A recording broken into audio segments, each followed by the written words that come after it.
오늘은 2026년 기초연금 선정 기준이 다시 손봐야 한다는 목소리가 왜 커지고 있는지, 그리고 그게 우리 생활에 어떤 영향을 줄 수 있는지 아주 쉽게 풀어서 말씀드리겠습니다. 오늘 영상은 기초연금이 깎인다, 못 받는다 같은 불안만 키우려는 게 아니라요. 지금 논의되는 핵심이 뭐고, 앞으로 어떤 방향으로 바뀔 가능성이 있는지, 그리고 우리가 당장 준비할 수 있는 현실적인 포인트까지 정리해드리려는 목적입니다. 먼저 기초연금이 정확히 뭔지부터 짚고 갈게요. 기초연금은 만 65세 이상 어르신 중에서 소득과 재산을 합친 소득인 정액이 일정 기준 이하인 분들께 매달 지급되는 제도죠. 여기서 많은 분들이 나는 소득이 별로 없는데 왜 떨어졌지? 라고 말씀하시는데, 그 이유가 바로 재산이 소득처럼 계산되기 때문입니다. 즉, 월급이나 연금 같은 현금 소득만 보는 게 아니라 집이나 전세보증금, 예금, 자동차 같은 재산도 일정한 방식으로 소득으로 환산해서 합치는 구조입니다. 그래서 겉으로는 수입이 거의 없는데 실제 계산에서는 소득인 정액이 기준 초과가 나오는 경우가 생깁니다. 그런데 2026년을 앞두고 이 선정 기준 자체를 다시 검토해야 한다는 이야기가 나오고 있습니다. 이유가 하나가 아니라 여러 현실 변화가 동시에 겹치고 있기 때문이에요. 핵심을 한 문장으로 말하면 이겁니다. 지금 기준은 과거의 생활비, 과거의 주거 형태, 과거의 자산 구조를 기준으로 설계돼 있는데 2026년의 현실은 이미 크게 바뀌었고, 그 차이가 커지면서 억울함과 사각지대가 늘어난다는 겁니다. 첫 번째 이유는 생활비가 너무 많이 올랐다는 점입니다. 예전에는 이 정도면 최소 생활 가능하다라고 여겼던 수준이 지금은 체감상 훨씬 빠듯해졌죠. 식비, 난방비, 관리비, 병원비, 통신비 같은 고정비가 다 올라가고, 특히 나이가 들수록 의료비 비중이 커지기 때문에 소득인 정액이 기준을 살짝 넘었다는 이유로 기초연금에서 제외되면 실제 삶의 압박은 더 크게 느껴집니다. 결국 선정 기준이 현실 물가와 생활비 변화를 충분히 반영하고 있느냐, 이 질문이 커지는 겁니다. 두 번째 이유는 부동산과 전세, 월세 구조 변화입니다. 지금은 어르신들 중에서도 집은 한 채 있지만 현금이 없다는 분들이 정말 많습니다. 집값이 올랐다고 해서 그게 바로 생활비가 되는 건 아니잖아요. 집을 팔지 않는 한, 혹은 팔 수 없는 상황이면 실제 생활은 빠듯한데 계산상으로는 재산이 있으니 지원 대상이 아니다가 되어버리는 겁니다. 더 큰 문제는 전세보증금이나 임차보증금이 커졌다는 점이에요. 수도권뿐 아니라 지방도 전세금이 만만치 않죠.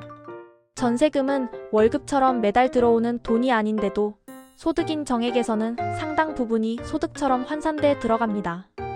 그러다 보니 월세 내면서 사는 어르신도 보증금 때문에 기준을 넘는 경우가 생기고, 이게 제도 취지와 어긋난다는 지적이 나옵니다. 세 번째는 자동차 같은 생활 필수 재산의 평가 방식입니다. 어떤 분들은 차 한 대 있다고 탈락했다라고 느끼시는데요. 실제 계산에서는 차의 종류, 금액, 필요성, 다른 재산과의 결합 등에 따라 결과가 달라집니다. 그런데 지역에 따라 차가 생필품인 곳이 많습니다. 특히 대중교통이 불편한 농어촌이나 외곽 지역에서는 병원 가는 것 자체가 차 없으면 어렵죠.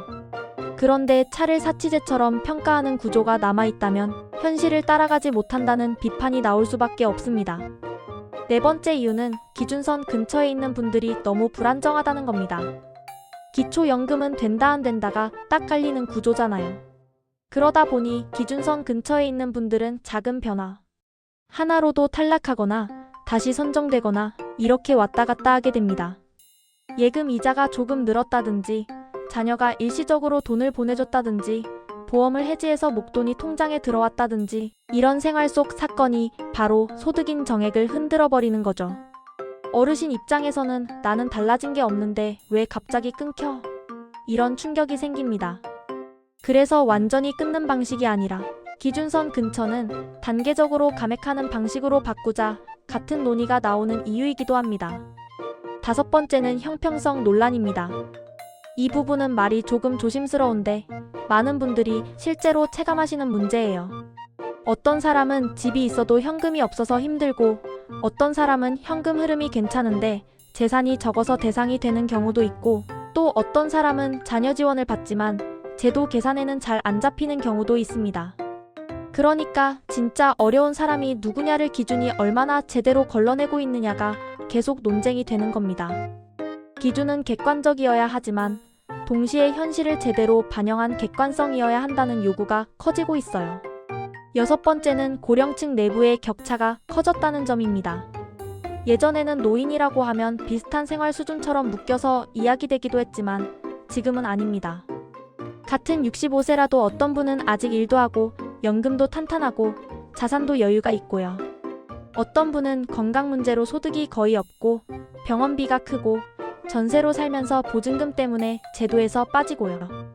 노인 집단 내부의 격차가 커지면 선정 기준을 한 줄로 딱 긋는 방식의 한계가 더 크게 드러납니다.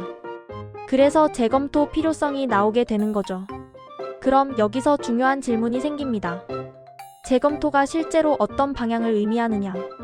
크게 보면 세 방향입니다. 첫 번째 방향은 기준을 완화해서 더 많은 어르신이 받게 하자입니다. 생활비가 오르고 노후 빈곤 위험이 커지는 상황에서는 지원폭을 넓혀야 한다는 주장입니다. 이 방향에서는 선정 기준선을 올리거나 재산 환산 방식을 완화하거나 특정 재산을 공제해주거나 지역별 현실을 더 반영하는 방식 등이 논의될 수 있습니다. 두 번째 방향은 기준을 더 정교하게 해서 정말 필요한 분들에게 집중하자입니다. 예산은 한정돼 있는데 대상만 늘리면 지속 가능성이 흔들릴 수 있으니 단순 확대가 아니라 진짜 취약층 중심으로 정교하게 재설계해야 한다는 입장입니다. 이 방향에서는 재산을 단순히 평가하는 게 아니라 의료비 부담이나 주거비 부담 같은 필수 지출을 더 반영하는 구조가 필요하다는 이야기가 나올 수 있어요.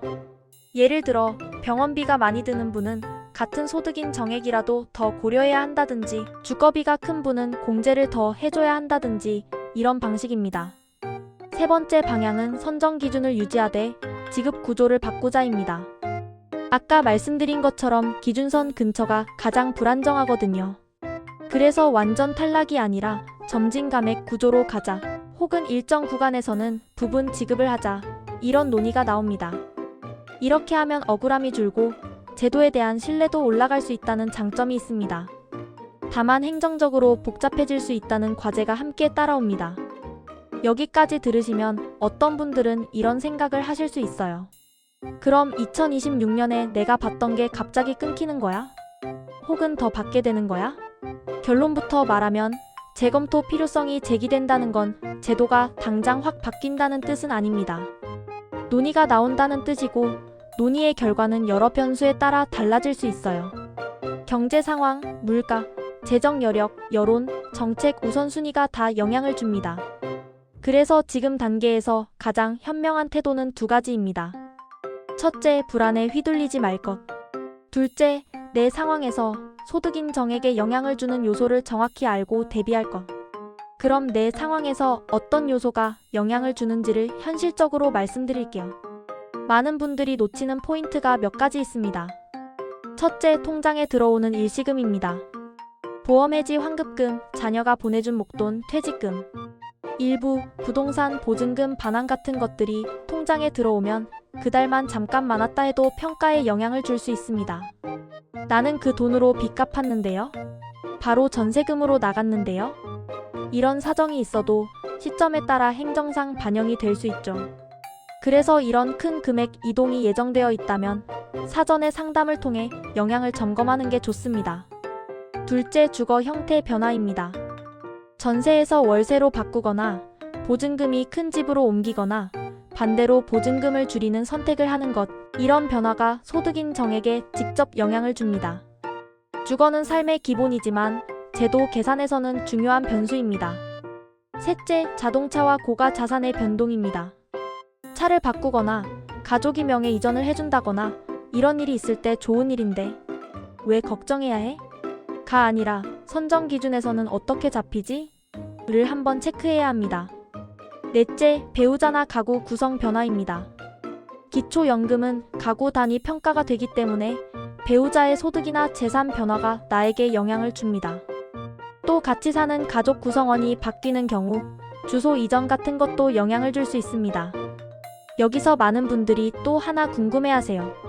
그럼 앞으로 기준이 바뀌면 나는 어떻게 해야 해? 솔직히 말씀드리면 제도가 어떻게 바뀔지 확정이 안 된 상황에서는 정답은 없습니다. 다만 공통적으로 통하는 안전한 전략은 있습니다. 현금 흐름과 필수 지출을 중심으로 가계 구조를 정리해 두는 것, 그리고 재산이 소득처럼 평가되는 방식을 이해하고 큰 변동이 있을 때마다 점검하는 것. 이 두 가지는 제도가 완화되든 정교화되든 어떤 방향이 와도 도움이 됩니다. 이쯤에서 중요한 관점을 하나 말씀드릴게요.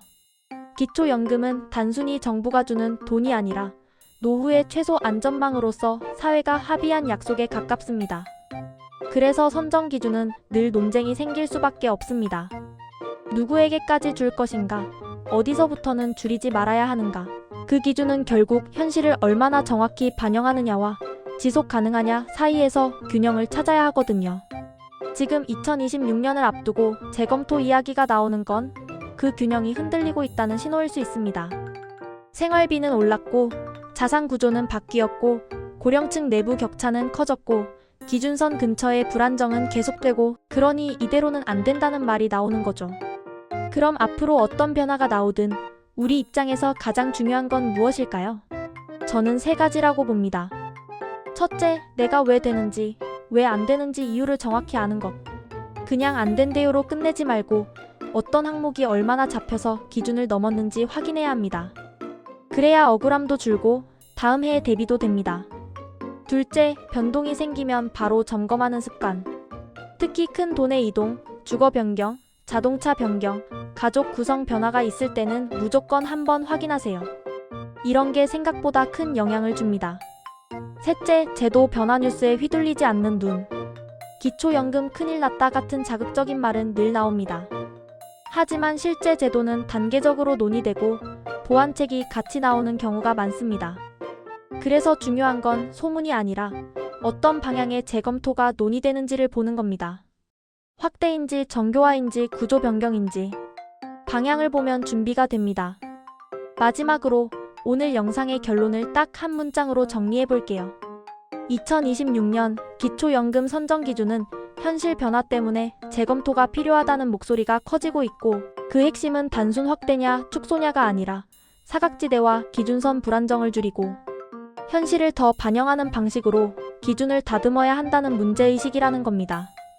여러분, 기초연금은 노후 생활에서 정말 중요한 축입니다. 그래서 더더욱 막연한 불안이 아니라 정확한 이해가 필요합니다.